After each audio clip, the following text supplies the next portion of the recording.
नमस्कार, opinion post internet TV के इस खास प्रोग्राम में आपका स्वागत है। कल राग किसी का गाती थी, कल राग किसी का गाएगी, तारीख बदलती आई है, तारीख बदलती जाएगी। तारीख या इतिहास भी 10 रुपए की नोट वाली सोनम की तरह बेवफा है। आज साथ है, कल नहीं है, लेकिन तारीख की बेवफाई से कोई भी खेल भावना से नहीं खेलता। जब हवा मुखालिफ होती है, हवा का रुख मुखालिफ होता है, तो भी तारीख की देवी को अपने साथ चलाने पर मजबूर किया जाता है। आज कहा जा रहा है कि हिंदुस्तान की तारीख ने अपना एक अध्याय मुकम्मल कर लिया है और अगले अध्याय की तरफ बहुत तेजी के साथ आगे बढ़ रही है। पूरे देश की तरह तारीख ने महाराष्ट्र में भी अंगड़ाई ली है। यहाँ कल तक जिनकी तूती बोलती थी, आज उनकी आवाज नक्कार खाने में तूती की आवाज की तरह घुट कर रह गई है। लेकिन मूंछों का ताव ऐसा है कि नर्म होने का नाम नहीं ले रहा है। जमाना बदल चुका है। सभी कह रहे हैं, बुद्धिजीवियों की भाषा में इसे पैराडाइम शिफ्ट की संज्ञा दी जा रही है। मिसाल के तौर पर बाहरी बनाम भीतरी का नारा कई राज्यों के चुनाव में कारगर साबित होता था। इसे लेकर चुनाव में एक बड़ा मुद्दा बनाया जाता था। महाराष्ट्र में भी होता था, कई अन्य राज्यों में अब भी होता है। लेकिन आज स्थिति ऐसी बदली है कि बाहरी कहने वाली पार्टियां बाहरियों के आगे घुटने घुटने तक झुकी जा रही हैं, नतमस्तक हुई जा रही हैं, कोर्निश बजा ला रही हैं। कोई छठ के घाट बनवा रहा है तो कोई उनकी भाषा में चुनाव प्रचार कर रहा है। कहीं कहीं तो श्रेय लेने की होड़ में खून खराबे तक की नौबत आ जाती है। आम आदमी पार्टी समेत दिल्ली की कोई भी पार्टी नहीं है जिसने यूपी बिहार के लोगों को बाहरी कहकर दिल्ली की खराबी के लिए उन्हें जिम्मेदार न ठहराया हो। फिर भी आज सभी छठ के घाटों की सफाई सुथराई, साज सजावट, रख रखाव का श्रेय लेने में एक दूसरे से आगे बढ़ने की कोशिश कर रहे हैं। आज से कुछ साल पहले कौन सोच सकता था कि पंजाब में चुनाव प्रचार के दौरान भोजपुरी गायकों की बहार आ जाएगी। पंजाब में चुनाव प्रचार भोजपुरी में होंगे। शिवसेना बाकी पार्टियों से इस मामले में अलग है, क्योंकि 60 के दशक में अपनी स्थापना के बाद इसने मराठी बनाम बाहरी के नारे को नया आयाम दिया था। उसका कहना था कि महाराष्ट्र पर सबसे पहला हक मराठियों का होना चाहिए। इस नारे के साथ वो चुनाव में आई। अब भारतीय जनता पार्टी के साथ उसका चुनावी गठबंधन हुआ तो उसमें भी वो सीनियर पार्टी की भूमिका में रही। लेकिन 2014 में स्थिति बदल गई और विधानसभा चुनाव में भाजपा के साथ उसका पुराना गठबंधन टूट गया। भाजपा बड़ी पार्टी बनकर उभरी। यहां से शुरू हुआ छोटे भाई और बड़े भाई की भूमिका पर सवाल। पहली बात तो यह समझ में नहीं आती कि जब पार्टी स्त्रीलिंग रहती है और सेना भी स्त्रीलिंग होती है तो भाजपा और शिवसेना में छोटा भाई और बड़ा भाई का सवाल कैसे पैदा हो गया। यूं तो हिंदी उर्दू वाले शब्दों के लिंग को लेकर काफी पर्टिकुलर हैं। जानदार चीजों को तो छोड़िए, उन्होंने बेजान चीजों के भी लिंग निर्णय कर रखे हैं। अंग्रेजी की तरह यहां कोई भी निर्जीव शब्द के लिए न्यूटर जेंडर नहीं होता। हर शब्द के लिए अलग अलग जेंडर स्थापित किए गए हैं।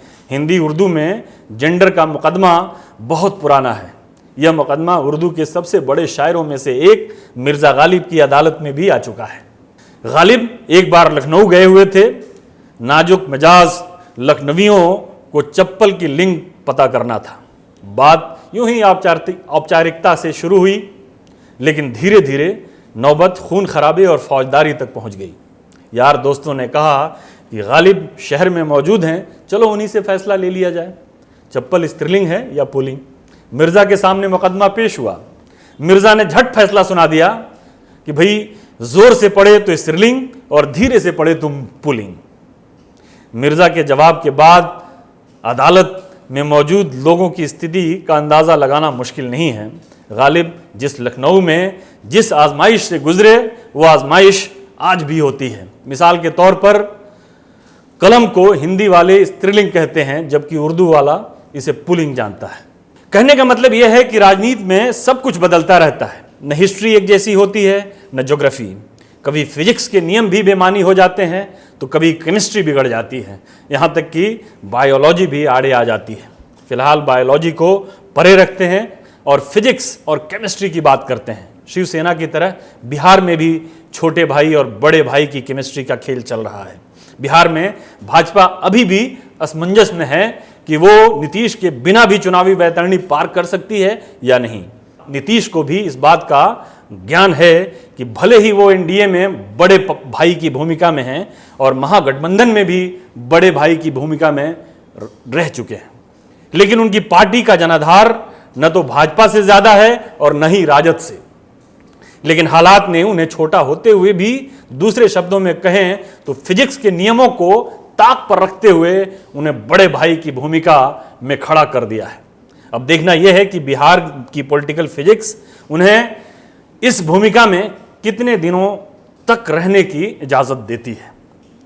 पॉलिटिकल फिजिक्स में बदलाव तो महाराष्ट्र में भी हुआ है। वहां शिवसेना और भाजपा की गठबंधन 1995 में कांग्रेस के मजबूत किले को ध्वस्त कर पहली बार एनडीए की सरकार बनवाई थी। उस सरकार का नेतृत्व शिवसेना ने किया था। 1999 के बाद कांग्रेस ने वापसी की और 2014 तक यूपीए की सरकार रही। 2014 में लोकसभा चुनाव के बाद स्थिति बदल गई और भाजपा मोदी लहर पर सवार एक बड़ी पार्टी बन चुकी थी। उसका आत्मविश्वास बढ़ चुका था। अब वो छोटे भाई की भूमिका को कतई कबूल नहीं कर सकती थी। नतीजा ये हुआ कि 1989 से चल रहा ये गठबंधन टूट गया और भाजपा सबसे बड़ी पार्टी बनकर उभरी। शुरुआती आनाकानी के बाद थक हार कर शिवसेना को भाजपा का समर्थन करना पड़ा। अभी हाल ही में संपन्न हुए चुनाव में हालात ऐसे बने हुए हैं कि शिवसेना के लिए संभावना बन रही है, इसलिए वो एक बार फिर बड़े भाई की भूमिका में आना चाहती है। अंत में आप पूछ सकते हैं कि छोटा भाई और बड़ा भाई का खेल शुरू कैसे हुआ। दरअसल किसी मीडिया के जाले ने एक बार छोटे भाई बड़े भाई का शोषा छोड़ दिया। फिर क्या था यार, लोगों ने उसे सीरियसली ले लिया। बिल्कुल उसी तरह जैसे किसी मुझजोर ने एक बार ठीकरा किसी के सर पर फोड़ दिया। अब जिसे देखो ठीकरे पे ठीकरा फोड़े जा रहा है। हमारे टीवी चैनलों के नेताओं के सर पे जितने ठीकरे फोड़े हैं, यदि वो सब निशाने पर लगते तो शायद आज हमारे देश की राजनीति बेसिर के लोगों के हाथों में होती। लेकिन यहां तो गंगा उल्टी बह रही है। सिर तो सलामत हैं, लेकिन ठीकरों पर शामत आ गई है। नमस्कार। अगर आपको हमारा वीडियो पसंद आया हो तो इसे लाइक करें, हमारे चैनल को सब्सक्राइब करें और हाँ, बेल आइकन दबाना ना भूलें ताकि आप तक हमारे वीडियो की नोटिफिकेशन पहुंचती रहे। आप अपना सुझाव हमें कमेंट बॉक्स में दे सकते हैं। हमारे साथ जुड़ने के लिए शुक्रिया।